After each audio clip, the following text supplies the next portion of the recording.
तो दोस्तों एक बार फिर से आपका बहुत बहुत स्वागत है हमारे इस चैनल पे। तो बहुत देर से डिमांड थी, आपको पता ही है ये सी सेट की, कि सर सी सेट के बारे में कुछ बता दो, सी सेट के बारे में कुछ बता दो। तो finally I am here with you. और सी सेट के बारे में ज़्यादा क्या बोलना, इसकी इंट्रोडक्शन देंगे। आजकल यूपीएससी और जेकेपीएससी दोनों में ही जो है वो सी सेट के बारे में पूछा जाता है। तो CSAT is simply civil services aptitude test. तो एप्टीट्यूड टेस्ट है आपका, इसके बारे में देखते हैं। Civil services aptitude test, basically इसमें 80 सवाल पूछे जाते हैं। There are 80 question in this examination और 200 मार्क्स का ये एग्ज़ाम रहता है आपका। 1/3 नेगेटिव मार्किंग होती है। जी हाँ, नेगेटिव मार्किंग होती है, ये याद रखिएगा। यूपीएससी या जेकेपीएससी दोनों में ही नेगेटिव मार्किंग होती है। तो नेगेटिव मार्किंग मतलब यदि आप एक सवाल सही करते हैं तो आपको 2.5 नंबर मिलेंगे। यदि आप गलत करते हैं तो 1/3 जो है आपके सिक्योर्ड मार्क्स में से काट लिए जाएंगे।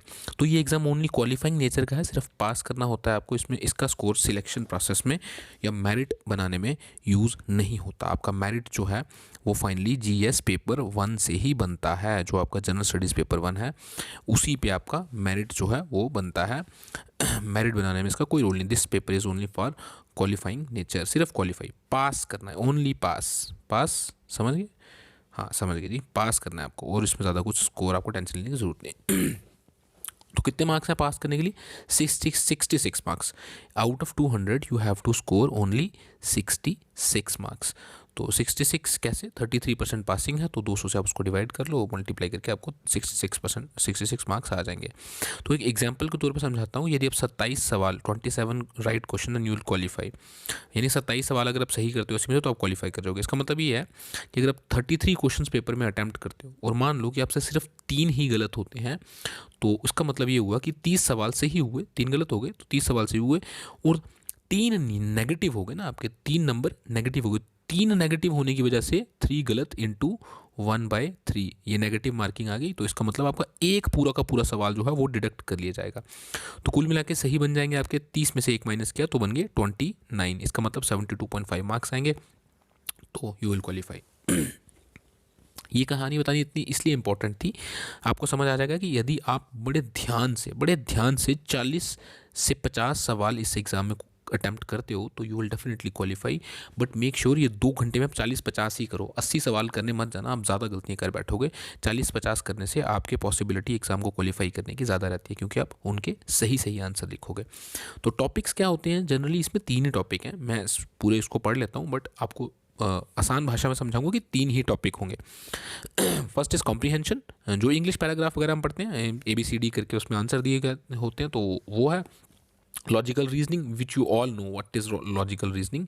And then this decision making. ये जो डिसीजन मेकिंग है ये पहले हुआ करता था, पूछा जाता था, लेकिन आजकल इस पर कोई सवाल पिछले 3 से 4 सालों से मैंने नहीं देखे, क्योंकि हर बच्चा डिसीजन मेकिंग का सवाल सही कर ही देता था। वेरी कॉमन सेंस बेस्ड सवाल हुआ करता, तो आज की डेट में डिसीजन मेकिंग पेपर में नहीं आता। जनरल मेंटल एबिलिटी, तो ये भी रीजनिंग ही है। Basic numeracy, this is very important to know. Basic numeracy से मेरा मतलब यहाँ पे है कि it is not mathematics, it is arithmetic, यानी कि सिर्फ प्लस माइनस, और क्लास 10th के लेवल का। ध्यान से देखो, क्लास 10th के लेवल के ही सवाल पूछे जाते हैं, तो ज़्यादा mathematics is not that tough. अगर आपने 10th में अच्छे से पढ़ा, 9th में अच्छे से पढ़ा, तो उतना ही होगा आपका। बेसिक न्यूमरेसी है, plus minus multiply and divide, इससे ऊपर ये सवाल नहीं जाएंगे। And finally comes to data interpretation. Data interpretation में आपको ग्राफ दिए जाएंगे, टेबल्स दिए जाएंगे, पाई चार्ट्स दिए जाएंगे, उनमें से आपको कुछ डेटा एनालाइज करके आपको कुछ आंसर्स देने होते, तो बहुत ज़्यादा आसान होता है data interpretation. Basic numeracy is very easy and even your reasoning is easy. मुझे नहीं लगता रीजनिंग इतनी ज़्यादा मुश्किल होती है, कुछ एक आधा सवाल बीच में ऐसा होता है जो मुश्किल होता है, but the most difficult part is your comprehension. Comprehension आपका सबसे डिफिकल्ट पार्ट है, ये इसको थोड़ा मैं स्टार मार्क कर लेता हूँ। This is very very difficult, और यहीं पे बच्चे ज़्यादातर गलतियाँ करके गच्चा खा जाते हैं और उनका एग्ज़ाम जो है वो क्वालिफाई नहीं होता। बिलीव मी, मैंने बहुत सारे अच्छे बच्चों को, जिसको GS में मैंने 110 115 स्कोर करते देखा है, CSAT में मैंने उन्हें फेल होते हुए देखे थे, फेल्ड इन CSAT, और ओवरऑल उनका मेरिट जो था वो उससे बाहर हो गए। तो आ जाते हैं सबसे पहले अरिथमेटिक। ये जो आपका फर्स्ट टॉपिक था बेसिक न्यूमरेसी के लिए, ये किताब मैं आपको रिकमेंड करूँ, arithmetic, objective arithmetic by Rajesh Verma. Rajesh Verma ji की किताब है। मैं किसी भी एग्ज़ाम के लिए आपको यही बुक रेकमेंड करूँगा, मैथ की। बहुत अच्छी बुक है, नाइसली रिटन। मैंने पूरी बुक ये सॉल्व की है लेकिन आपको CSAT के लिए सिर्फ वही चैप्टर्स पढ़ने हैं जो मैं बताऊँगा। बहुत सारे चैप्टर्स हैं इसमें, मैं एक एक करके आपको बताऊंगा कौन सा चैप्टर आपको पढ़ना है, किस पे ज़्यादा फोकस देना है, किस पे कम फोकस रखना है। तो एक चीज़ का ध्यान रखिएगा, सॉल्व ओनली लेवल 1 एक्सरसाइजेस, क्योंकि अगर आप यूपीएससी और जेकेपीएससी की तैयारी करें तो उसको जो लेवल 1, इसमें हर चैप्टर के एंड में 2 तरह की एक्सरसाइज होगी, एक लेवल 1 एक लेवल 2। लेवल 2 आप नहीं करोगे, level 2 is only for those who are preparing for CAT और मैट। समझ रहे हो ना, ये जो हमारे एमबीए के लिए जो एंट्रेंस एग्जाम होते हैं कैट मैट, ये उनके लिए होता है level 2। Level 1 is very easy, वो आप अपने जो भी आपके छोटे मोटे एग्जाम हैं एसएसपी के, एसएससी के, लेवल 1 वहाँ तक चलेगा। कैटमैट इज़ अनदर लेवल, वो एक डिफरेंट ही लेवल है। So please don't feel offensive कि छोटा मोटा और बड़ा क्या है, मेरा मतलब डिफिकल्टी लेवल से है कि कैटमैट का एक बड़ा टफ लेवल है, तो उस वजह से उसको मैं एक हायर लेवल बोल रहा हूँ। और एक चीज़, इस बुक के अंदर बहुत सारे फार्मूले, हर चैप्टर में their number of formulas, they have given many formulas. आपको क्या करना है, वो सारे फार्मूले याद नहीं करने। आप अगर ध्यान से मैथमेटिक्स के क्वेश्चन सॉल्व करोगे, यू विल रियलाइज बहुत सारे फार्मूले जो हैं वो किसी एक सिंगल फार्मूले में डिराइव किए जाते हैं या उसी से फर्दर बनाए जाते हैं। तो आपको क्या करना है कि कम से कम फार्मूले याद करने हैं और बाकी वाले जो मेथड्स हैं उनसे सॉल्व करने की कोशिश करनी है। आई मीन टू से कि यार 10 फार्मूले हैं ना, तो आप उन 10 फार्मूलों को ध्यान से देखो, वो 2 से 3 फार्मूलों के ही रूट में से निकले होंगे, तो आपको वो 2 से 3 जो रूट फार्मूले हैं वो याद रखने हैं, बाकी आप वो समझ जाओगे। इसके लिए प्रैक्टिस लगती है, आप प्रैक्टिस करोगे तो आपको समझ आ जाएगा। आ जाते हैं चैप्टर्स के ऊपर। आई होप आपको अच्छे से दिख रहा होगा। इसमें चैप्टर 1 है नंबर सिस्टम, ये इसको आप पढ़ लीजिएगा, not that important but it is important. Definitely chapter 2 is not important, this is not important, मैं इसको बिल्कुल ख़त्म कर रहा हूँ यहाँ से, ये इंपॉर्टेंट नहीं है, आपको नहीं पढ़ना है। Then third chapter HCF and LCM, very very important, this is very important. इसके आप कुछ सवाल देखिएगा, आप समझ जाएंगे। इस प्रकार के सवाल जो हैं वो कॉमन सेंस बेस्ड यूपीएससी में पूछे जाते हैं, तो this is important for you. Simple and decimal fractions नहीं पढ़ना, square root, cube root again नहीं पढ़ना, इंडाइसिस एंड सर्ट्स नहीं पढ़ना, सिंप्लीफिकेशन हाँ एक रीड दे लो, उतना इंपॉर्टेंट तो नहीं है लेकिन फिर भी थोड़ा बहुत आपको पता होना ही चाहिए। अप्रॉक्सीमेशन नहीं पढ़ना, word problems based on numbers छोड़ दो, नहीं पढ़ेंगे। Average very very very very very important, देख लो कितनी बार वेरी वेरी लगा लिया मैंने, तो उसी से समझ जाना एवरेज बहुत ज़्यादा इंपॉर्टेंट है, इसको आप मिस नहीं कर सकते। तो फर्स्ट चैप्टर से आपको ये 3 फर्स्ट, थर्ड, 7th को थोड़ा बहुत देख लेना और 10th आपको थॉरोली अच्छे से पढ़ना है। बढ़ते हैं आगे। Percentage very important, again just like average percentage is also very important, आप इसको स्किप नहीं कर सकते। अच्छे से इसकी लेवल 1 की एक्सरसाइज को प्रैक्टिस कीजिएगा, इसके फॉर्मूले याद कीजिएगा। Profit and loss is good, आप पढ़िए अच्छे से, इन्हें प्रैक्टिस कीजिए सवालों को, लेकिन जो डिस्काउंट वाले सवाल हैं आई थिंक ये आप स्किप कर सकते हैं। देखो अब कुछ थोड़ा तो रिस्क लेना पड़ेगा ना, टाइम कम है, इतना हम अफोर्ड नहीं कर सकते, हमें जीएस पे ज़्यादा फोकस करना है, सी साइड पे कम, तो डिस्काउंट वाले चैप्टर को आप छोड़ देंगे। सिंपल इंटरेस्ट यस पढ़ेंगे, सिंपल इंटरेस्ट बहुत आसान है, इसको पढ़ेंगे। कंपाउंड इंटरेस्ट का सिर्फ फॉर्मूला याद कर लेना भाई, सिर्फ फॉर्मूला याद कर लेना और 1-2 क्वेश्चन इस पर प्रैक्टिस करना, 1 और 2 question only formula remember. Again simple interest पूरी की पूरी एक्सरसाइज सॉल्व करेंगे लेवल 1 की, अगेन लेवल 1 ओनली याद रखिएगा, लेवल 2 पे आपको नहीं जाना है। लेकिन कंपाउंड इंटरेस्ट जो है उसका सिर्फ फॉर्मूला याद कीजिए, 2-4 सवाल, 2 to 3 questions only, 2 to 3 questions बस, इससे ज़्यादा नहीं। कंपाउंड इंटरेस्ट से ज़्यादा सवाल आते नहीं है, लेकिन फॉर्मूला याद कर लीजिएगा, यदि कहीं आ गया तो आपको उसको कैसे टैकल करेंगे। ट्रू डिस्काउंट और बैंकर्स डिस्काउंट नहीं पढ़ना, छोड़ दो, डिस्काउंट वाला छोड़ दो। रेशो एंड प्रोपोर्शन से लेके पाइप्स एंड सिस्टर्न, ये जितने भी चैप्टर हैं 17 to 24, बिलीव मी ये सिंगल फार्मूले पे बेस्ड है, एक ही फार्मूला इन सारे चैप्टर्स में यूज़ होगा। क्या वो रेशियो एंड प्रोपोर्शन है, मिक्सचर एंड एलिगेशन है, पार्टनरशिप्स है, unitary method is one of the method जिससे आप ये सारे के सारे सॉल्व कर सकते हो। इनको सॉल्व करने के लिए जो है यूनिटरी मेथड है, तो आप यूनिटरी मेथड ये मतलब यूनिटरी मेथड एक सेपरेट चैप्टर नहीं है, यही टाइप के सवाल जो हैं यूनिटरी मेथड से आपके सॉल्व होंगे। तो कुल मिला के मैंने इसको देखा था तो मुझे लगा कि यार ये सारे के सारे जो हैं वो कनेक्टेड हैं, सिंगल फार्मूला सिंगल मेथड और सारे के सारे सवाल आपके सॉल्व होंगे, और यही वो पोर्शन है जो यूपीएससी में मैक्सिमम सवाल जहाँ से आपको आ सकते हैं, apart from average percentage and this is that portion, सबसे ज़्यादा सवाल यहीं से आते हैं। इसको आप बहुत अच्छे से करेंगे 17 से 24, जब आप प्रैक्टिस करोगे तब आपको समझ आएगा मैं क्या बोलना चाहता हूँ कि ये बिल्कुल एग्जैक्टली सिंपल 1 या 2 फॉर्मूले पे ही है सारा का सारा फंडा, थोड़ा सा आपको वेरिएशंस आएंगे वो प्रैक्टिस के साथ सीख जाओगे। स्पीड डिस्टेंस एंड टाइम, जो जेकेएसएसबी की तैयारी कर रहे थे उनको भी ये चैप्टर था, मैंने कहा था इसको पढ़ने के लिए, यहाँ से आप पढ़ेंगे इसको बहुत अच्छे से हो जाएगा। अगेन ध्यान से देखिएगा 25 to 27 ये जितने भी चैप्टर्स आप, ये सेम ही फंडे पे है स्पीड डिस्टेंस टाइम, लेकिन आपका primary focus speed distance time पे रहेगा, ट्रेन्स पे रहेगा। बोट्स एंड स्ट्रीम्स को आप एक दो बार देख लीजिएगा, उससे ज़्यादा इंपॉर्टेंट नहीं है। रेस एंड गेम इसको बिल्कुल नहीं पढ़ेंगे। Clock and calendar yes practice करेंगे, रीजनिंग में इस पे सवाल आते हैं यूपीएससी में। Linear equations, quadratic equations skip it. अच्छा लीनियर को कर लेना यार, क्वाड्रेटिक को छोड़ दो, लेकिन लीनियर को आप कर लेना। परमुटेशन कॉम्बिनेशन बिल्कुल नहीं, प्रोबेबिलिटी बिल्कुल नहीं। ऐसा है कि प्रोबेबिलिटी पे सवाल ज़रूर पूछे जाते हैं, ऐसा नहीं है पूछे जाते, एक दो सवाल आता है, लेकिन कॉस्ट बेनिफिट रेशियो नहीं है। प्रोबेबिलिटी और परम्यूटेशन कॉम्बिनेशन बहुत ज़्यादा टफ होते हैं, इतना टाइम आप वेस्ट नहीं कर सकते भाई लोग। एरिया एंड पेरीमीटर पे आप एक बार नज़र मार के अपने फॉर्मूलेज याद करेंगे, क्योंकि आजकल ज्योमेट्री में से सवाल पूछे जाते हैं, इसके सारे फॉर्मूले याद करेंगे। वॉल्यूम्स वाले और सरफेस एरिया को यदि आप फॉर्मूलेज पढ़ सके तो अच्छा है, अगर नहीं भी करेंगे तो कोई फ़र्क नहीं पड़ता। आगे जाता है ज्योमेट्री, स्किप इट, कोई ज़रूरत नहीं है। Trigonometry skip it. Heights and distance, set theory, statistics बिल्कुल भी ज़रूरत नहीं, इनको आप स्किप कर दो पूरे को। कॉस्ट बेनिफिट रेशियो अगेन, यदि आपके पास टाइम है, आपको इच्छा है कि नहीं मेरे को करना है, मेरे को पढ़ना है, या आप किसी और एग्जाम की तैयारी कर रहे हो साइमल्टेनियसली बैंकिंग की, तब तो आपको सारे करने हैं, ये ध्यान से सुनिए। लेकिन अगर सिर्फ सी सैट की ही तैयारी कर रहे हो, your prime focus is CSAT, तो कॉस्ट बेनिफिट रेशियो को देखते हुए मैं ये सारे के सारे चैप्टर रिजेक्ट करता हूँ, इनको नहीं पढ़ना है।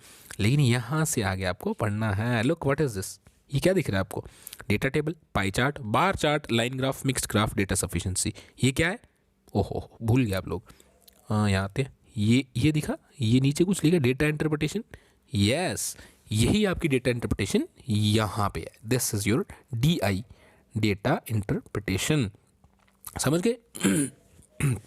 तो आपका पूरा का पूरा ऑब्जेक्टिव अरिथमेटिक यहाँ से हो जाता है। डेटा इंटरप्रिटेशन यहाँ पे आ गया, बाकी के आपके चैप्टर मैंने पीछे से आपको बता दिया। ध्यान से इन्हें अपनी बुक में मार्क कर लीजिएगा, ताकि आप बाद में ओवर वर्क ना करें, फालतू का काम ना करें, अपना टाइम वेस्ट ना करें। आ जाते हैं सेकंड रीजनिंग पे। सिलेबस हमने शुरू से देख लिया, तो रीजनिंग के लिए भाई ये दो किताबें हैं। मैंने पहले भी कहा था, यदि आपके पास ये है तो बहुत अच्छा, यदि नहीं है तो प्लीज़ ये वाली परचेज कीजिए। नई बुक है, नए नए सवाल हैं, तो काफ़ी अच्छी बुक्स हैं दोनों में से कोई एक। देयर इज़ अ बिग और बिटवीन द टू। आप दोनों नहीं खरीदेंगे, आप दो में से एक ही खरीदेंगे, तो आपका काम हो जाएगा। रीजनिंग के लिए again practice is very important, because आपका सीसेट का जो एग्जाम होता है, टाइम ही उसमें कंस्ट्रेन होता है, सवाल बहुत आसान होते हैं, questions are basically very easy. और then this reading comprehension, the toughest, सबसे मुश्किल पार्ट जो है रीडिंग कम्प्रीहेंशन, ये है। इसके लिए मैंने ये बुक ढूंढी, बहुत अच्छी बुक लगी मुझे। ये अगेन देख रहे हो ध्यान से, किसकी है? स्कैट, कैट और मैट, मतलब कैट इज़ अनदर लेवल, ये एक डिफरेंट ही लेवल पर चला जाएगा। बट बिलीव मी, यूपीएससी में जो सी सैट में आपको जो कम्प्रीहेंशन आ रहा है, वो आजकल कैट मैट लेवल का ही आ रहा है। ये एक ऐसा पार्ट है यूपीएससी के सी सैट का जो इन्होंने काफ़ी टफ कर लिया है, इसका जो लेवल है बहुत ज़्यादा इंक्रीज कर लिया है इन्होंने वर्टिकली, तो आजकल बड़े टफ क्वेश्चंस आते हैं। इसके लिए ये बुक मैं आपको रेकमेंड करूँ, इस बुक से आप प्रैक्टिस करेंगे।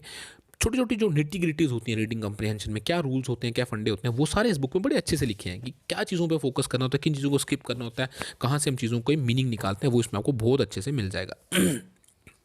ये बुक मैं क्यों रेकमेंड कर रहा हूँ? देखो, एक टाइम हुआ करता था कि एक पैराग्राफ होता था और उसके नीचे कम से कम 4-5 सवाल होते थे। आप पैराग्राफ को 2-3 बार पढ़ते थे, तो यू आर श्योर कि 2-3 बार पढ़ने के बाद आप कितने सवाल कर पाएंगे? 4 से 5 कर पाएंगे। लेकिन आजकल यूपीएससी बिकम वेरी स्मार्ट, वो एक पैराग्राफ के नीचे 1 से 2 सवाल ही पूछते थे। Ask only 1-2 questions from one paragraph. This is ridiculous यार। इतना लंबा पैराग्राफ पढ़ोगे, दूसरी बार वो समझोगे, तीसरी बार उसको फिर पढ़ोगे, अगर आपको नहीं इंग्लिश में आप इतने अच्छे नहीं हो, और अल्टीमेटली आपको एक ही या 2 सवाल, तो टाइम बहुत ज़्यादा वेस्ट होता है। और पैराग्राफ भी बहुत आजकल मुश्किल पूछते हैं यार, तो इसलिए मैंने आपको ये बुक रेकमेंड की। कुछ चीज़ों में फ़र्क समझना बड़ा ज़रूरी है। ये बच्चे जनरली समझ नहीं पाते, उनको लगता है पैराग्राफ दिया है तो जो उस पैराग्राफ में लिखा है वही आंसर होगा। Look, there is a difference, ध्यान से देखिएगा, देयर इज़ अ डिफरेंस।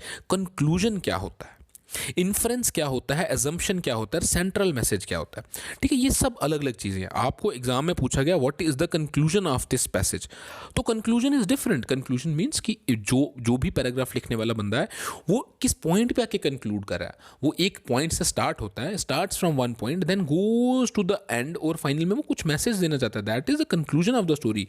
तो then there is inference. Inference is something which is not given in the premises, यानी कि आपके पास स्टेटमेंट है, जो इनमें नहीं लिखा हुआ है वो इन्फ्रेंस होगा। ऑप्शंस में आप देखोगे, इसमें से ऐसा एक ऑप्शन होगा जो डायरेक्टली किसी लाइन से उठाया गया होगा, आप कहोगे हो ये ए ही है, क्योंकि ए जो है इस लाइन से उठाया गया। Inference is never given in a paragraph, क्योंकि वो इन्फर करना है ना आपको। पैराग्राफ आपके सामने दिया तो वहां से आपको इन्फर करना है। फॉर एग्जाम्पल, मैं एक लाइन बोलता हूँ कि यार उस पहाड़ पे धुआं उठ रहा है, ये मेरी फर्स्ट लाइन है, पहाड़ पे धुआं है, there is fire on the mountain, ठीक है। और दूसरी स्टेटमेंट बोलता हूँ, जहां भी फायर होगी वहां पे क्या होगी? There is smoke, sorry mistake, there small mistake, I will correct myself again. There is first statement is, मैंने दूर से देखा, there is smoke on the mountain. This ये बड़ा क्लीशेड सा एग्जाम्पल है, smoke on the mountain. And second is I said कि wherever there we see smoke it is accompanied by fire. So ये मेरी पूरे प्रेमाइसिस हैं. दो मैंने आपको दे दी थी कि मेरे को क्या दिखा, एक पहाड़ के ऊपर क्या स्मोक दिखा, ठीक है, स्मोक दिखा पहाड़ के ऊपर. तो दूसरी लाइन मुझे दी गई है कि जहाँ जहाँ स्मोक होगा वहाँ फायर मैंडेटरली होना ही है. तो अब इसका इन्फ्रेंस क्या है? इन्फ्रेंस ये है कि भाई उस माउंटेन के ऊपर फायर है. तो आपने ध्यान से देखा कि इस स्टेटमेंट्स में कहीं भी नहीं लिखा था कि माउंटेन के ऊपर फायर है, बट स्टिल मुझे क्या करना पड़ा, उसको इन्फर करना पड़ा फ्रॉम द गिवन प्रीमाइसेस. तो पैराग्राफ भी ऐसे ही होते हैं. एक छोटा सा पैराग्राफ दिया होगा और आपको उससे से इन्फ्रेंस पूछी जाएगी. तो आप क्या गलती कर बैठोगे, आप पैराग्राफ में से जो चीज़ें दी हैं उसी को समझ जाओगे इन्फ्रेंस, जो कि गलत है. फिर आ गया एजम्पशन. तो अब एजम्पशन क्या कहानी होगी सर? आपको कोई यार ये तो बड़ा आप टफ कर रहे हो. नहीं है, मैं आपको सच्चाई दिखा रहा हूँ. एजम्पशन इज समथिंग जो इससे पैराग्राफ से पहले आती है. यानी कि देखो, अब ध्यान से समझना, ये आपका पैराग्राफ है, ठीक है, इसके बाद जो आप इन्फर करोगे वो इसके बाद आएगा, लेकिन एजम्पशन इससे पहले आती है. मतलब लिखने वाले ने कुछ सोचा है, he assumed something then he wrote something. Your paragraph is something जो उसने लिखा है कुछ एज्यूम करके, तो इसका मतलब एजम्पशन पहले आएगी. क्या सोच करके उसने पैराग्राफ लिखा है वो है उसकी एजम्पशन. और इस पैराग्राफ से वो आपको क्या पॉइंट पे लेना चाहता है, कहाँ लेना चाहता है, which direction he wants to take you, that is his inference. तो ये डिफरेंस आपके लिए बहुत इंपॉर्टेंट है समझना. आई होप आपको ये थोड़ा थोड़ा डिफरेंस समझ आया होगा. अगर नहीं समझ आएगा तो कमेंट बॉक्स में जरूर लिखिएगा, और भाई अगर आ गया होगा ना तो भी जरूर लिखना कि समझ आ गया, तो मुझे अच्छा लगेगा. Finally central message. तो पूरी की पूरी कहानी में कई बार हम देखते हैं कि सेंट्रल थीम या सेंट्रल मैसेज क्या था. मतलब ही आपका जो ऑथर है वो बहुत सारी बातें बोल रहा है, लेकिन एक सेंट्रल पॉइंट को लेकर के वो कुछ ना कुछ बातें कर रहा होता है. वो सेंट्रल मैसेज क्या है वो भी आपको ढूंढना होगा. Good thing about this book is ये चारों चीज़ें आपको जो हैं समझने में बहुत अच्छे से हेल्प करेगी. ये किताब आपको, मैंने इस किताब को अच्छे से देखा है, इस किताब में आपको सब चीज़ें विद एग्जांपल समझ आएंगी कि किस तरह से करते हैं. थोड़ी महंगी है. यदि आप वीक हैं रीडिंग कॉम्प्रीहेंशन में, आपको लगता है कि मैं नहीं कर पा रहा हूँ, मुझे टफ जा रहा है, तो प्लीज़ इस बुक को ज़रूर खरीदिएगा और ज़रूर पढ़िएगा. ये बहुत ज़्यादा आपकी हेल्प करेगी. आ जाते हैं आगे. ये एक सीसैट मैनुअल. बहुत सारे बच्चे मोटी सी, ये कोई 1000-1200 उसकी पेजेस की बुक है. मेरे पास भी यही 2013 का सीसैट मैनुअल था, क्योंकि मैंने जब तैयारी शुरू की थी दैट वाज 2013 ईयर. तो मैंने ये किताब खरीदी थी 600 की उस टाइम पे, ORN से, ओल्ड राजेंद्र नगर. काफ़ी सस्ती मिलती थी. वहाँ पे एक सूद स्टोर है, सूद बुक स्टोर. जो वहाँ पे बच्चे होंगे वो जानते हैं सूद बुक स्टोर कहाँ पे था. तो वहाँ से मैंने किताब बहुत सस्ते में खरीदी थी. आप चाहें तो खरीद सकते हैं, लेकिन देयर इज अ वार्निंग. यदि आपने ये नहीं खरीदा है, if you haven't purchase it, don't buy it. Don't buy, मत खरीदिएगा. क्योंकि जो बुक्स मैंने आपको ये पीछे कही हैं, ये बुक्स ज़्यादा अच्छी हैं सिवाय इस एक किताब के. इस किताब के वो 3 ज़्यादा अच्छी हैं. लेकिन अगर आप ये खरीद चुके हो, if you already purchased, that means अगर आप ऑलरेडी पैसा उस पर खर्च कर चुके हो, तो भाई फिर आपको वो 3 खरीदने की ज़रूरत नहीं है. तो आप इसी से अपना काम चला लीजिए. समझ रहे हो ना? मतलब अगर आपके पास ये है तो प्लीज़ पैसे क्यों वेस्ट करने, प्रैक्टिस ही करनी है. यहाँ से आपकी प्रैक्टिस हो जाएगी, तो पैसे बचाओ. ठीक. तो यदि आपने पैसे खर्च नहीं किए हैं तो इस पर मत कीजिएगा, वो किताबें ज़्यादा अच्छी हैं.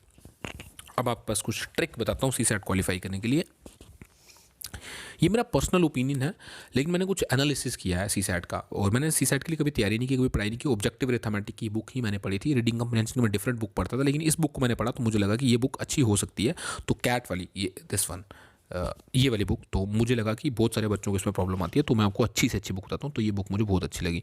तो रीजनिंग की ऑब्वियसली मैं पढ़ता था, क्योंकि मैंने बड़े सारे और भी एग्जाम देता था, तो रीजनिंग की मैंने ये बुक पढ़ी है. बट रिसेंटली मेरे भाई के पास ये किताब थी, मैंने देखी तो मुझे लगा ये बहुत ज़्यादा अच्छी है. रिसेंट इसमें बड़े सारे अपडेटेड सवाल हैं, जो लेटेस्ट एग्जाम्स हो रहे हैं उसके सवाल इसमें डाले गए थे. तो फाइनली आते हैं कंक्लूजन पे. ये मेरा खुद का एनालिसिस है भाई, क्लियरली आपको बता देता हूँ. आप इस एग्ज़ाम में चुन के अरिथमेटिक और रीजनिंग को ही टारगेट करोगे, क्योंकि अरिथमेटिक और रीजनिंग के कम से कम 40 सवाल एग्जाम में होते हैं. और आपको पता है कि अगर अरिथमेटिक और रीजनिंग को बहुत अच्छे से सॉल्व करोगे ना, दिमाग लगा के एकदम, देयर इज 90% चांस कि आपके सवाल जो हैं बिल्कुल सही आएंगे.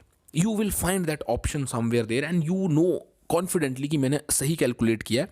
सो यदि आप 40 सवाल में से 90% करके आते हैं ना, तो मेरी बात मानिए 40 में से 36 आपके ठीक हो जाते हैं, तो आप ऐसे ही पास हो जाओगे. समझ गए ना? तो ये ट्रिक बड़ी इंपॉर्टेंट है। क्यों मैं ऐसे बोल रहा हूँ, क्योंकि यार अरिथमेटिक और रीजनिंग ना यार बंदे को पता होता है कि मैंने सही किया है, मेरी कैलकुलेशन सही थी, लेकिन चलो कहीं गलती हो भी जाती है, तो मैं ये नहीं बोलूँगा कभी यही करोगे। उसके लिए आप क्या करोगे, रीडिंग कंप्रीहेंशन पे आप उसके बाद आओगे। Once you are done with your arithmetic and reasoning, जो टाइम बचेगा उसमें रीडिंग कंप्रीहेंशन के लिए आओगे। अच्छे से प्रैक्टिस करना, और practice is very critical for this exam. Time bound manner में आप प्रैक्टिस करोगे। तो कैसे करोगे, at least give 30 to 60 days depending on your own level. अब आपका जो भी औकात है, जो भी लेवल है, reasoning, mathematics and your reading comprehension, उस हिसाब से आप क्या करोगे, इसको टाइम दोगे। कम से कम 20 दिन दे सकते हो, और ज़्यादा से ज़्यादा 60 दिन, इससे ज़्यादा नहीं प्लीज़, टाइम वेस्ट हो जाएगा।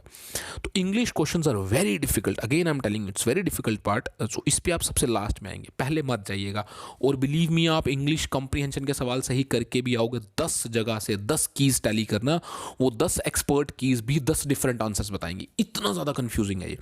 तो don't take this exam for granted, this is very important. मैंने बहुत लोगों को फेल होते देखा है यार। आप लोग लिखते हो यार मैं तो इंजीनियर हूँ, मैं तो नॉन मेडिकल हूँ, मैं तो उखाड़ लूँगा। कुछ नहीं उखाड़ पाओगे, फेल हो जाओगे। प्लीज़ थोड़ी सी प्रैक्टिस घर से करके जरूर जाना। अगर आप बहुत ज़्यादा तेज़ समझते हो, अपने यू थिंक कि मैं बहुत ज़्यादा स्मार्ट हूँ, तो प्लीज़ कुछ मत करना, ये ज़रूर करना, ठीक है। पुराने सवाल उठाना, ओल्ड क्वेश्चन पेपर्स। अब 2012 से ये पैटर्न चल रहा है, 2012 से 20 तक, यानी कि 8 से 9 बार पेपर हो चुका है। तो ये 8 से 9 पेपर उठा के प्रैक्टिस कर लो यार, तो आपको पता चल जाएगा कि 2012 से आज तक का जो लेवल है वो कहाँ चला गया।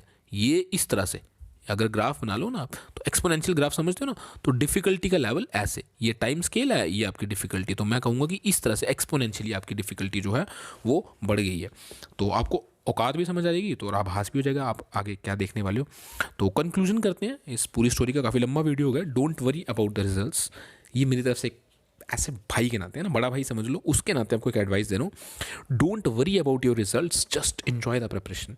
अपनी प्रिपरेशन को एंजॉय करो। हर टाइम, हर दिन, हर शाम को सोने से पहले ये सोचो मैंने आज नया क्या सीखा, और उस एटीट्यूड के साथ सुबह उठो कि आज जब मैं किताबें खोलूंगा तो कुछ नया सीखूंगा। यार बिलीव मी, मैं ऐसे ही करता था, हर रोज़ किताबें खोलता था ना इस खुशी के साथ कि आज मैं कुछ नया सीखने जा रहा हूँ। तो उस तरह के एटीट्यूड के साथ काम करोगे तो definitely results will follow, results आएंगे यार, मानो मेरी बात, ऐसा होता है, रिजल्ट्स आ जाते हैं।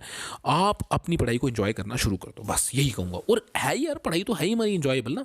रोज़ न्यूज़पेपर पढ़ना है, पॉलिसी एनालिसिस करना है, स्कीम्स के बारे में देखना है, गवर्नमेंट डिफरेंट स्टेप्स ले रही है, इंटरनेशनल रिलेशंस, कितना मजा आता था मुझे पढ़ने में। एक देश दूसरे देश से किस तरह से संबंध बनाते हैं, इंटरेस्ट क्या होते हैं, क्यों हम किसी देश के साथ अच्छे हमारे रिलेशन हैं, क्यों बुरे हैं, तो ये चीज़ें बड़ा मजा आता था मुझे पढ़ने में। कुछ लॉ पास हो रहे हैं, कानून पास हो रहे हैं, दंगे हो रहे हैं। अभी देख लो फार्मर प्रोटेस्ट हो रहा है। बिलीव में जब आप तैयारी करोगे तो आपको समझ आ जाएगा कि farmer protest is a farce. ये फार्स है, इट्स एन अर्दिया प्रोटेस्ट। आप इसको बोल सकते हो कि बिचौलियों का प्रोटेस्ट है। क्यों? क्योंकि मैंने तैयारी की तो मुझे समझ आया कि यार बहुत सारी चीज़ें ऐसी हैं जो आम जनता नहीं समझती, और they are not even suppose to know. आप आम नहीं हो यार, यू पीपल आर डिफरेंट। आप यूपीएससी की तैयारी करो भैया, आपको आईएएस बनना है, तो आईएएस बनने के लिए आपको डिफरेंट होना पड़ेगा। तो डिफरेंट तभी होंगे जब आप चीज़ों को अच्छे से समझेंगे। तो यूपीएससी को 6 चांस देती है अगर आप अच्छे से, विदाउट लूजिंग योर टेम्पो, ये याद रखना है। And I think if you consistently work hard without losing your tempo, this is very important. अगर आप अपना टेम्पो लूज़ किए बिना, मतलब ये है टेम्पो से मतलब जैसे आप आज पढ़ रहे हो, एग्जाम से पहले पढ़ते हो ना, जैसे आप प्री आ गया 1 महीना पहले, जिस टेम्पो से आप उस 1 महीने में पढ़ते हो ना, उस टेम्पो से पूरा साल पढ़ोगे ना, मैं कोई दुनिया की कोई ताकत ही नहीं जो आपको फेल कर सके। You will definitely qualify this examination, ये मेरी गारंटी है। जितनी शिद्दत के साथ आप एग्ज़ाम से 1 महीना पहले पढ़ते हो ना यार, उतना पूरा 12 महीने पढ़ लो, दुनिया की कोई ताकत आपको ये एग्ज़ाम पास करने से नहीं रोक सकती। Nobody can stop you, you will definitely win. And all the best from my side for your prelims. I think prelims का सब कुछ मैं आपको बता चुका हूँ। तो कंसेक्यूटिव जो भी नेक्स्ट वीडियोस आएंगे उसमें जो बचा हुआ पोर्शन होगा उसको भी कवर करूँगा। हाँ, एक इंपॉर्टेंट अनाउंसमेंट, टेस्ट सीरीज़ के बारे में मैं कुछ बताने जा रहा हूँ। नेक्स्ट वीडियो प्रोबेबली मैं टेस्ट सीरीज़ के ऊपर बनाऊंगा कि किस तरह से शुरू करें, कब शुरू करें, कौन सी टेस्ट सीरीज़ अच्छी रहेगी और किस तरह से आप टेस्ट सीरीज़ को ट्राई करते हैं। तो दिस इज़ वेरी इंपॉर्टेंट, क्योंकि टेस्ट सीरीज़ का टाइम आ चुका है, रिविजन एंड टेस्ट सीरीज़। तो अगला वीडियो टेस्ट सीरीज़ के ऊपर होगा। बहुत बहुत धन्यवाद। जय हिंद, वंदे मातरम, गुड नाइट।